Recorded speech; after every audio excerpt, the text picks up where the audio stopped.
Juror number 90.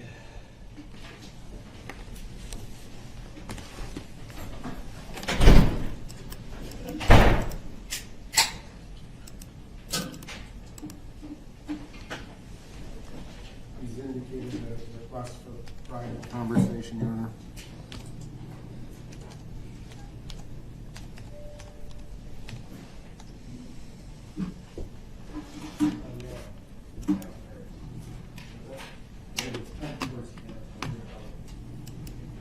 Questions 6 and 8 on page 13.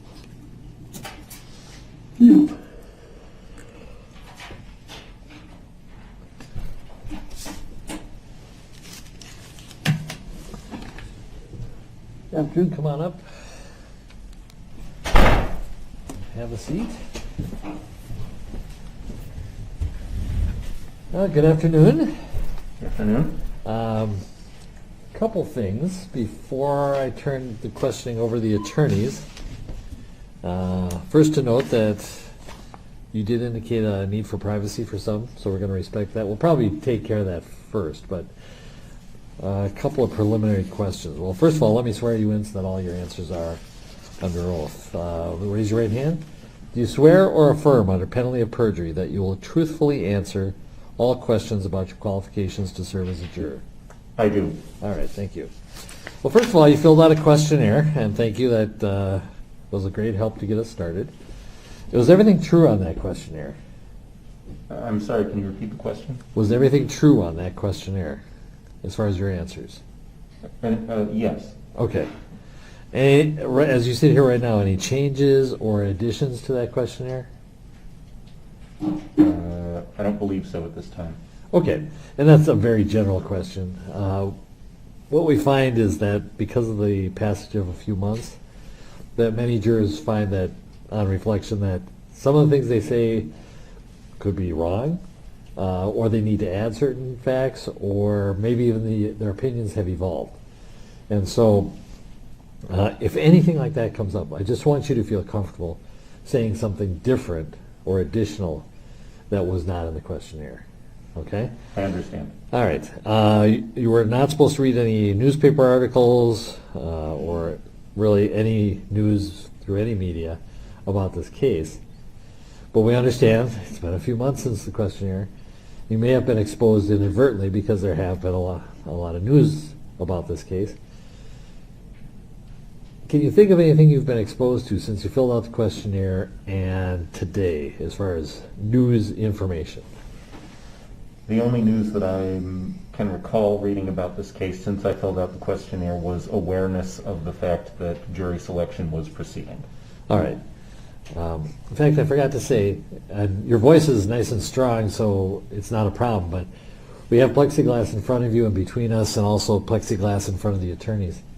I'll keep my mask on, but if you wanted to remove your mask either for comfort or to speak more clearly, feel free to do so. I'm kind of leaving that in your hands. And even if you do remove it at some point, you can put it back on. It's totally up to you. But in any case, did you hear about any related cases, parties, lawsuits, anything like that since you filled out the questionnaire? Not that I can recall. Okay. The whole point of this being that just about everybody who has filled out the questionnaire has heard something about the case. Some of it might be accurate, some of it might not be, but we don't expect that you've not heard anything, or even that you have not formed an opinion. It's perfectly fine to form opinions based on what you've heard. What you have to do, however, if you're a juror, is to put all that aside. Decide this case just on the facts and just on the law that I give you. Some jurors will say, I can do that. Others will say, either A, I'm not the type of person who can do that, or I read so much and know so much and have been so firmly entrenched in my opinion that I can't be that person. So that's the whole point of asking the questions about what you know. At this point, do you think you could be fair and impartial? I do. Okay. Can you decide the case only on what you hear and see in the courtroom? I believe so. Okay. The lawyers are probably going to press you a little more on that. Let me ask you an easier question. Do you recognize any witnesses on the witness list? No. Okay. And this trial is going to be about 4 weeks long once we start on March 29th.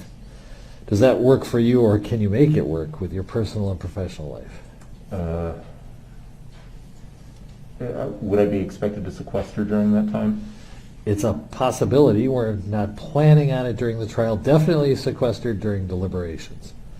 Understood. Okay, possibly during trial, but that's not the plan. But if things happen that we have to, we have to.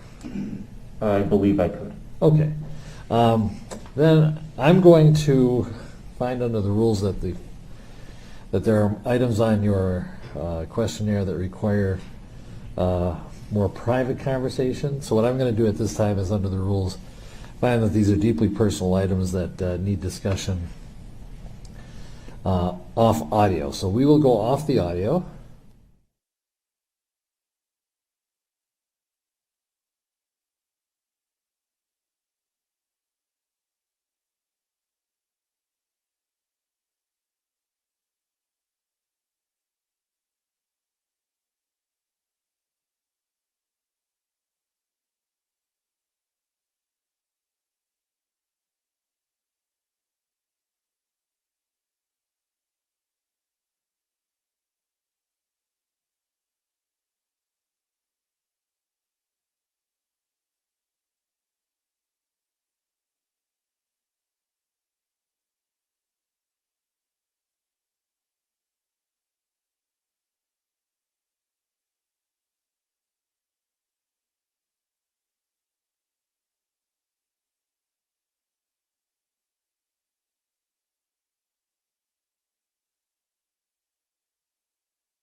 Nelson to ask some questions.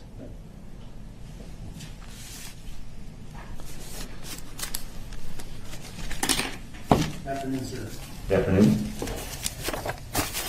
I'm going to ask you a few questions just to kind of get to know you a little bit better, and then I'm going to focus on some of your responses to the questionnaire, okay? Understood. I'm not trying to trick you or anything of that nature. I'll obviously read what you wrote for purposes of your recollection as well as the record, okay? Understood. All right, so let's assume you and I were to meet in a different circumstance. We met at a party or some social event, and we strike up a conversation. What are a couple of things I'm going to learn about you during that conversation? Likely that my job. I work as an IT systems administrator, and my love of tabletop games. Okay, great. When you received, you obviously had heard about this case beforehand, right? Before you knew you were a potential juror. Yes. And I think based on your questionnaire, you followed it quite closely. You and your friends followed it quite closely. Yes. All right. And then you received this packet of information in the mail, and you learned that you were a potential juror on this case. What was your first response to that? A deep breath, running my hands through my hair and swearing quietly. Okay. Why that response? I mean, This is a very high-profile case, one where being involved in it at all, even as a potential juror, has made me feel somewhat concerned for my well-being, and because the idea of being involved in a high-profile case like this is a daunting responsibility. okay. So what about your personal safety? I mean, why were you concerned about your personal safety? Because, with all due respect to this court and its proceedings, I assume that my identity is stored in some electronic record somewhere, and from my job I know that no electronic record is completely safe. And frankly, I feel that whichever way this case is decided, a lot of people are going to be very angry about that. Okay. Is there one verdict? There's two possible verdicts, right? Guilty or not guilty. Is there one verdict that you think would draw a more, a response that would put your safety in greater jeopardy? Yes. Would you, would that concern or that fear affect your ability to reach that verdict? No. Okay. So, I believe based on your answers from your questionnaire that you would be more concerned that if there was a guilty verdict of who may present you with harm. Can you clarify the question, Sure. please? Based on your answers in the questionnaire, which we'll talk about in a little bit, I believe that you feel that if you were to convict Mr. Chauvin of these offenses, the likelihood of harm is greater. Yes. Okay. So from people who might support Mr. Chauvin, they would present you with a greater risk. Yes. And so my question is, sitting here right now, can you foresee yourself voting not guilty? Voting not guilty? Yes. Okay. So you understand that that's a possibility. Yes. And guilty is a possibility as well. Yes. And so your concern, let me ask you this, when you got to the government center this morning or earlier today and you saw the fortifications and the army and all of that stuff, what was your reaction to that?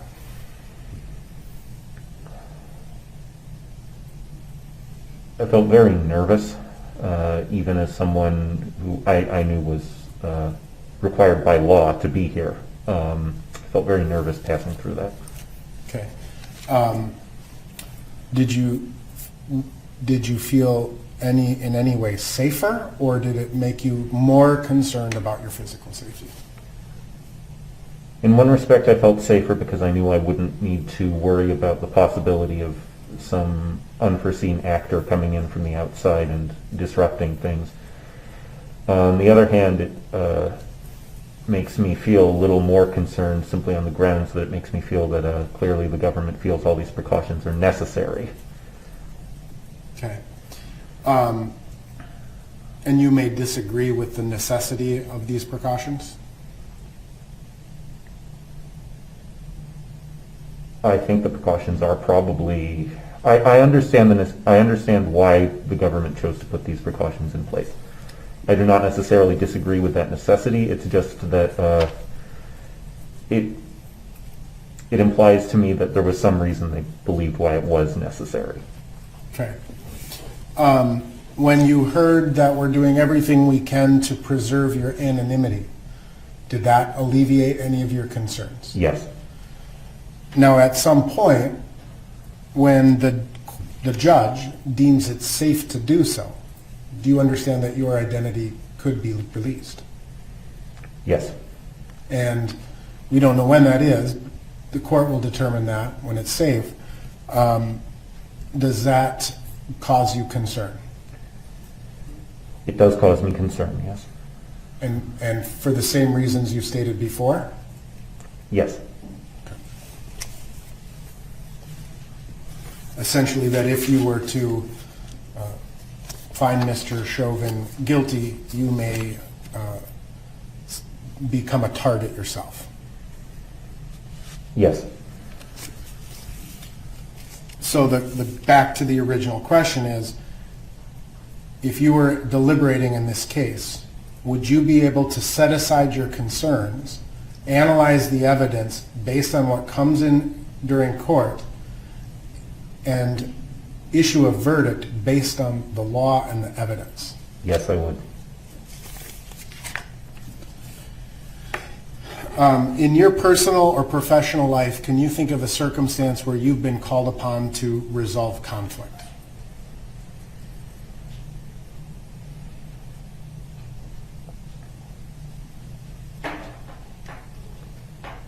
Give me a minute while I think.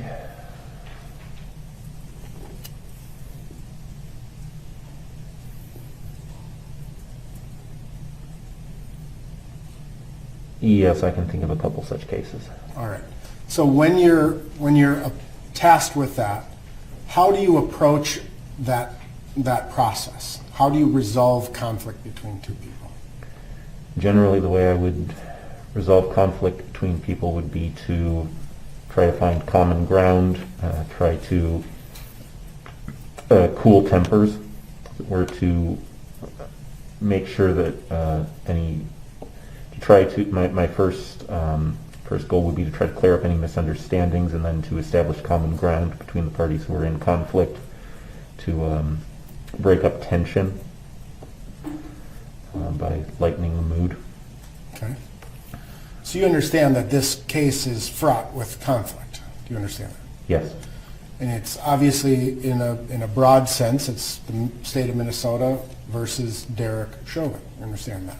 Yes. And that's ultimately a conflict that you're going to have to, if you sit on this jury, resolve. Yes.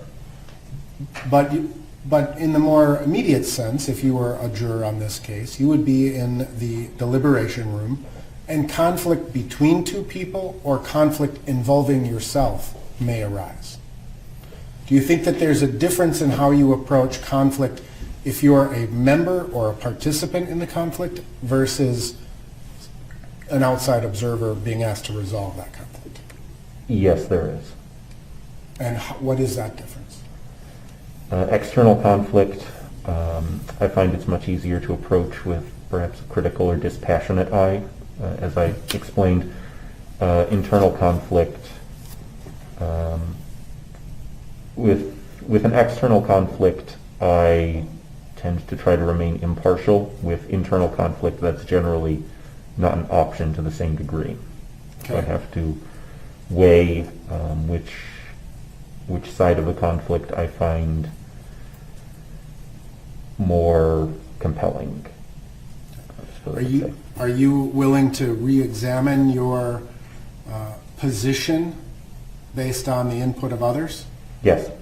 Are you willing to stand your ground if you're so convinced that you're right? Yes.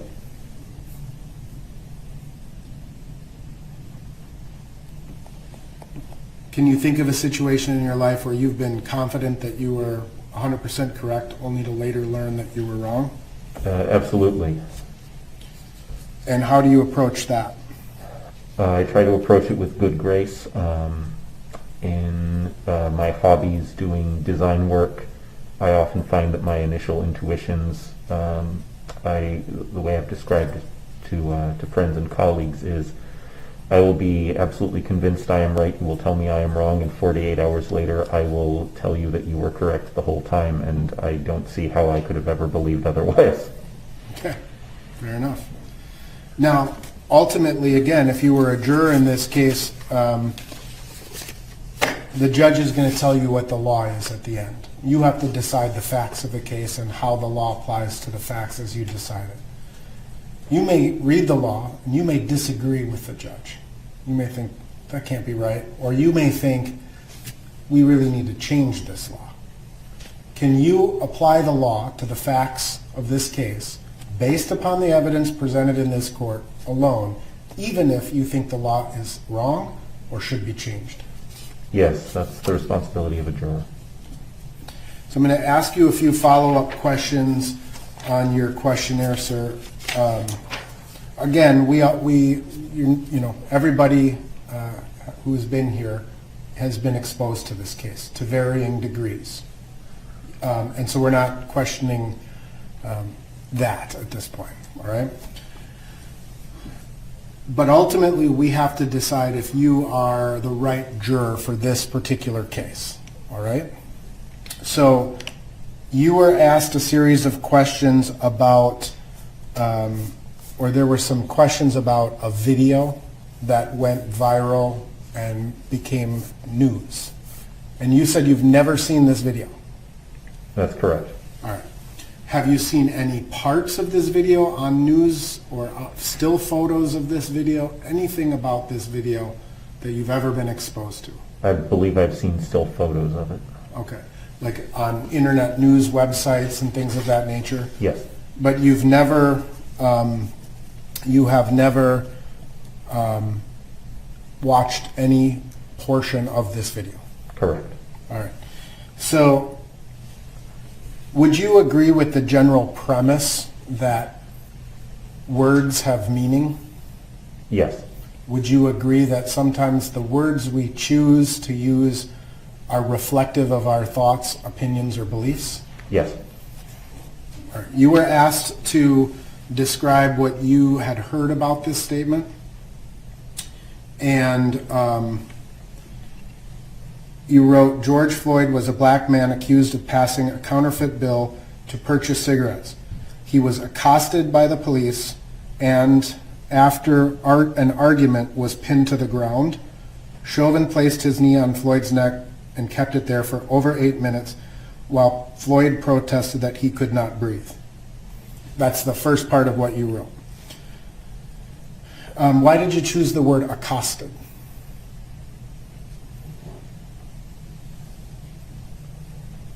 I don't know off the top of my head why I wrote that at that time.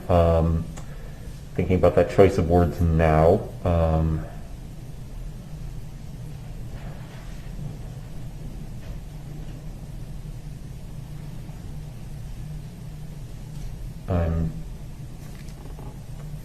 don't know I can give you a definitive answer. Okay. I mean, would you agree that the word accosted infers an evil intent?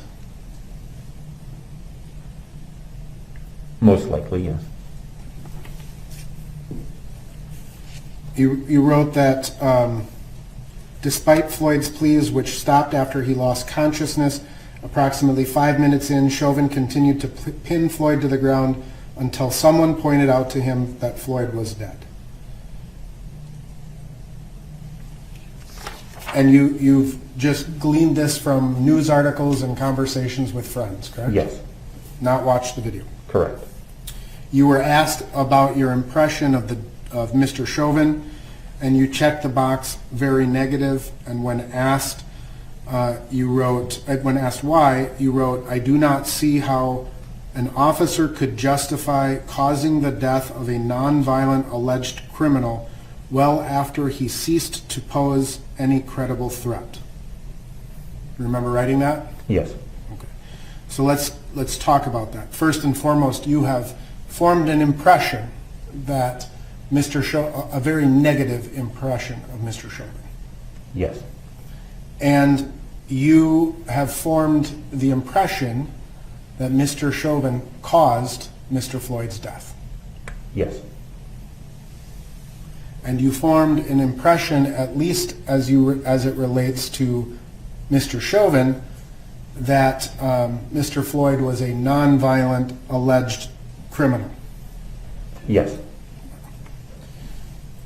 Now, with respect to Mr. Floyd and your general impression of Mr. Floyd, you wrote, as I understand, Floyd was not a threat, and his alleged wrongdoings certainly did not merit the use of lethal force. That's what you wrote. So, again, you have formed an opinion or an impression that the force that was used in this case was lethal. Yes.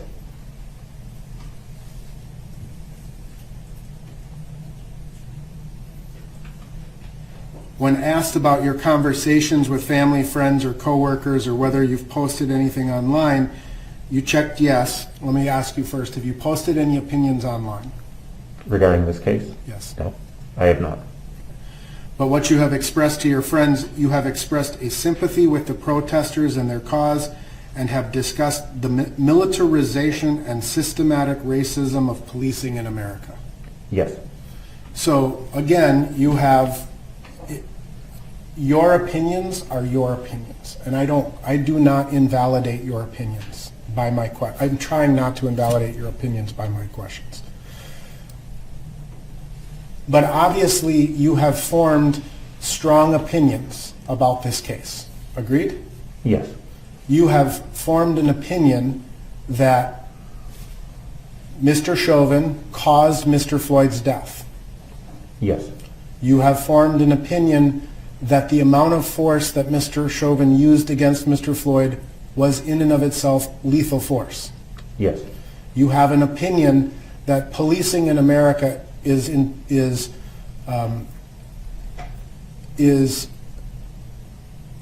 systematic racism, or involves or incorporates systematic racism, and an over-militarization of the modern police force. Yes. So your views are strong. Agreed? Yes. There's what's called the presumption of innocence. You're familiar with that? Yes. Right? You understand that Mr. Chauvin does not have to testify. Yes. You understand that Mr. Chauvin is not required to present a single shred of evidence in this case. Yes. You understand that we don't have to ask a single question. Yes. And at the starting point, right, the starting point is Mr. Chauvin is presumed innocent. Yes. So my concern, and you believe that you can be fair and impartial in this case. I do. Okay. So you've got these strong opinions, Yes. right? You can set all of those opinions aside, right? Your beliefs about policing, the cause of death, the use of force, all of those things that you've already decided and formed opinions on, you can set them to the side and be fair and impartial. May I clarify rather than giving a simple yes or no? Sure, please do. The issue at my role as a potential juror in this case is to be a potential trier of fact. My moral judgments, as I was asked before, regarding the law and the nature of policing are not relevant to the question of fact in the eyes of the law, which would be my responsibility as a juror. Okay. So, despite all of that, right? I mean, you have you watch certain pieces of evidence in this particular case, or you learn about certain training methods of the Minneapolis Police Department, or you learn certain medical information, right? That's the evidence that comes in this case. You would just simply abandon your beliefs about the over-militarization of the police when you see training videos of them pinning people to the ground or whatever? You don't think it shapes your ability to impartially try this case? Again, I don't believe that it would necessarily affect my core convictions, but again, my opinions of what the law is and of what the system of policing in this nation is are not relevant to the question of whether the prosecution proves beyond a reasonable doubt whether the defendant has committed the crime of which he is accused. In the questionnaire that you were asked to rank your opinions up to various kind of broad or blanket type statements, from strongly agree to strongly disagree. Do you recall that exercise in this questionnaire? Vaguely, yes. So I want to just cover a couple of your opinions on this. The statement reads, discrimination is not as bad as the media makes it out to be.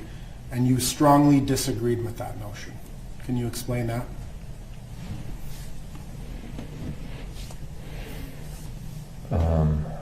I believe that racial discrimination, for example, is a serious problem in this country. That we see examples of this in the media, but I don't know if I would say it's necessarily worse than the media. Than the media. Makes it out to be. But I believe that they're certainly not underplaying it. The statement reads, blacks and other minorities do not receive equal treatment as whites in the criminal justice system, and you strongly agreed with that. That's correct. And is that based on personal knowledge, talking with friends, studies? Like, what leads you to the belief that you would strongly agree with the notion that minorities do not receive equal treatment? That's based on reports that I've read in the media, discussions of studies of prison populations, of sentencing for drug offenses, for example, the difference in how neighborhoods with various ethnic compositions are policed, and so on. Okay. The statement says, police in this country treat whites and blacks equally, and you strongly disagreed with that. Yes. So let me put it to you this way. Simply because a police officer pulls over a minority person, is that discrimination? Not in and of itself, no. But it's your position that it happens more to minorities simply by virtue of a discriminatory act. Yes, or that the likely outcomes are likely to be worse. So that if you are a minority, you have a higher likelihood of it ending tragically. Yes. And the question reads, or the statement reads, police in my community make me feel safe, and you somewhat disagreed with that. Why? Well, mostly in light of everything that's been going on surrounding this case and related events. Also simply the fact that to be perfectly blunt, I'm always a little wary of anyone with guns being in my general vicinity. Okay. The question or statement reads, I do not trust the police, and you strongly agree with that. That's correct. So you understand that there's going to be a lot of police officers that testify in this case. Yes. You understand that the majority of those people who testify will be called by the government. Yes. And so when you say you mistrust or do not trust the police, and that you strongly agree with that proposition, can you take the word of a police officer who testifies under oath in this case? No, I cannot.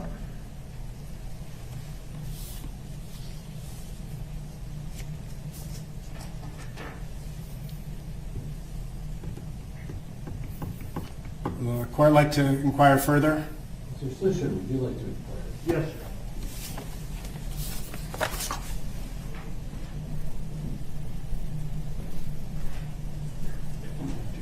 It's upside down. Okay.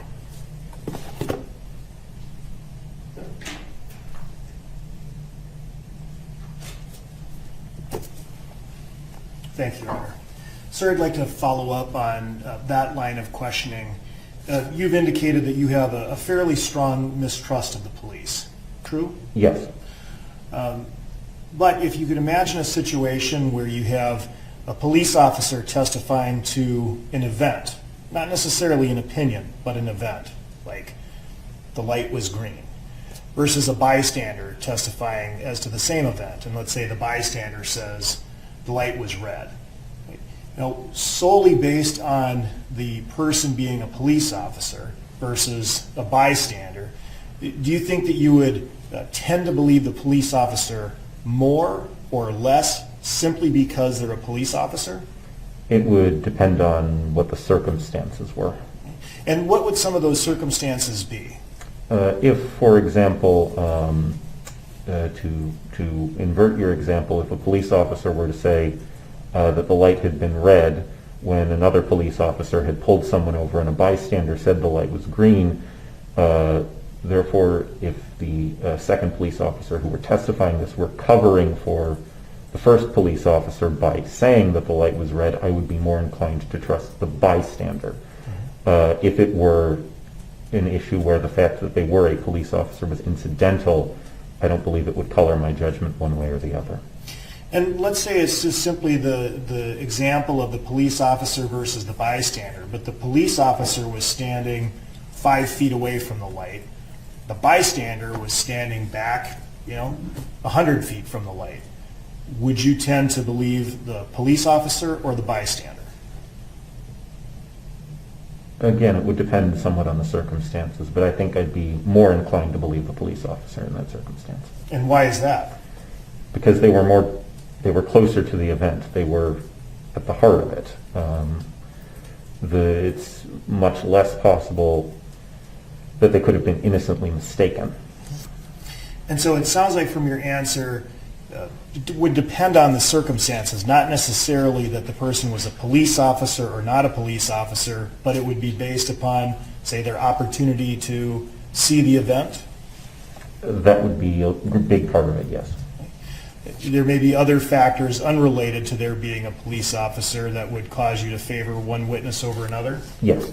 And the real question here is, if you were called and selected to be a juror in this case, would you honestly, in all honesty, be able to set aside any preconceived bias you have about any occupation, a police officer or not a police officer, and judge the case solely based on the evidence and not on your preconceived notions? Would you be able to do that, or would you struggle with it?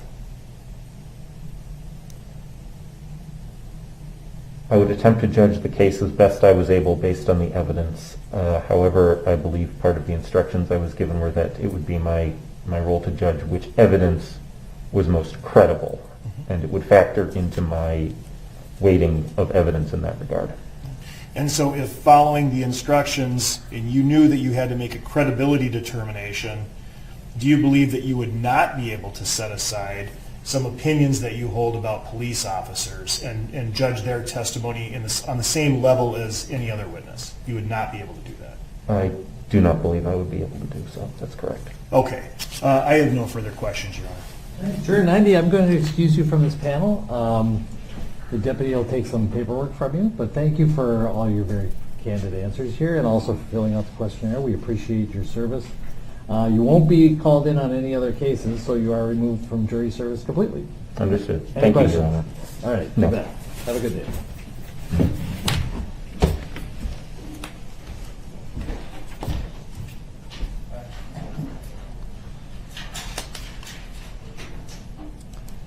This will be juror 91, first one of the afternoons. We have to do all four, yeah. For the record, I was making a motion for Yeah. The motion was implied for cause.